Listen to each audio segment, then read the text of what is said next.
مونږ پښتانه په خپله خاوره خپل اختیار غواړو. څومره ناروا یې په دیوال باندې لیکلي دي. امن غواړي ها داسې سړي را پیدا شوي دي. نه مړه دا یې په دیوال باندې لیکلي دي. هغه یو څو لحظې د مازدیګر مې نه هېرېږي چې لاس یې په بنګړو پسې د ور نه رابهر کړ. ډېر خیال چا هېر کړې خدایه چا در سره ښې خبرې وکړې. څوک غرق شو او چا ځان د لوی محشر نه رابهر کړ. ډېر خیال د جومات تر دروازې پکې ایمان وي، د جومات تر دروازو مسلمانان دي. په دې ښار کې د مودو نه دغه جنګ دی، په دې ښار کې د مودو مسلمانان دي. ډېر خیال او په ټول چم کې دا یو څو سړي تیار دي. په ټول چم کې دا یو څو سړي تیار دي، په ټول چم کې دا یو څو مسلمانان دي. مازدیګري کې ښایسته شعرونه واورو نو ډېره مزه به وکړي. غم او مشغوله یې په دیوال باندې لیکلي دي. ستا نوم او زما یې په دیوال باندې لیکلي دي. انشاءالله زر به امن راشي واکداران وایي راشه که نه بیا یې په دیوال باندې لیکلي دي. او مونږ پښتانه په خپله خاوره خپل اختیار غواړو. څومره ناروا یې په دیوال باندې لیکلي دي. بهترین دی یار. مونږ پښتانه په خپله خاوره خپل اختیار غواړو. څومره ناروا یې په دیوال باندې لیکلي دي. امن غواړي ها داسې سړي را پیدا شوي دي. نه مړه دا یې په دیوال باندې لیکلي دي. دې کور کې خو ډېره زړه راښکونکې پښتو شوې ده. مینه او ګناه یې په دیوال باندې لیکلي دي. ښې ډېرې اوبه دي په دې کلي کې پروازه، خو بیا هم کربلا یې په دیوال باندې لیکلي دي. ډېر خیال یو درز وشو او سر مې د څادر نه رابهر کړ. او بیا یو درز وشو او سر مې د څادر نه رابهر کړ. او بیا یې تور لوګی د پېښور نه رابهر کړ. دا څوک و چې رابند یې سمندر کې په کچکول کې. دا څوک و چې رابند یې سمندر کې په کچکول کې او بیا یې د کچکول د کلندر نه رابهر کړ. ډېر خیال هغه یو څو لحظې د مازدیګر مې نه هېرېږي چې لاس یې په بنګړو پسې د ور نه رابهر کړ. ډېر خیال چا هېر کړې خدایه چا در سره ښې خبرې وکړې. څوک غرق شو او چا ځان د لوی محشر نه رابهر کړ. ډېر خیال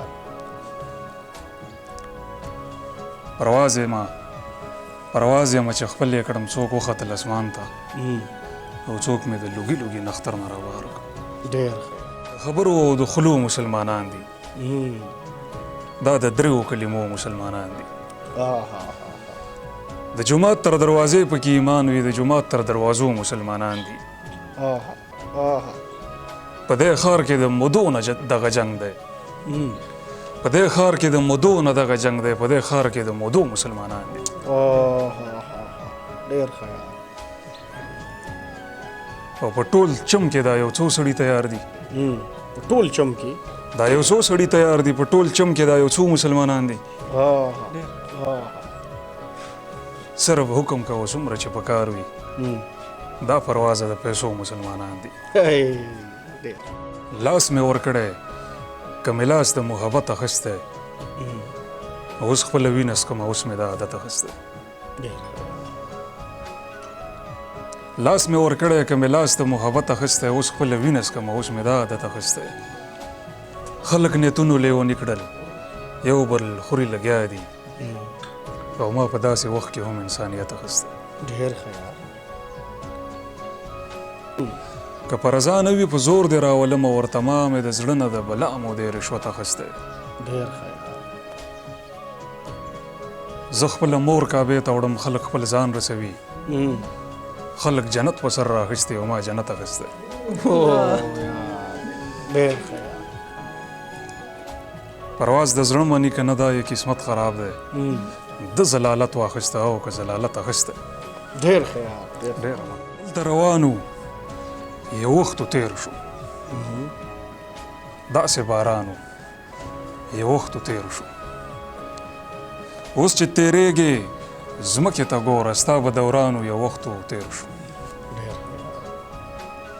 دلته به سمو دلته به ورانو زه او یارانو یو وخت تیر شو واه واه واه اوس ډېر بدل یو واه ټول رنځوران یو مسلمانانو یو وخت تیر شو ډېر ښه دا زمون کور و دلته وټالو دلته دالانو یو وخت تیر شو ډېر ښه یارانو تاسو ښه سادهګان یې په ما چې ګرانو یو وخت تیر شو واه پرواز دی اوس یو ساده انسان دی هغه چې ورانو یو وخت تیر شو ډېر ښه ډېره مهرباني قدرمنو اتحاد پرواز را سره تاسو واورېدو په یوه نوې خپرونه کې او زما یقین دی چې دغه خپرونه به ستاسو لازمي خوښه شوي ځکه چې د پرواز صاحب دغه شعرونه او بیا د هغې دغه انداز څه بل شان مزه کوي بریالي اوسئ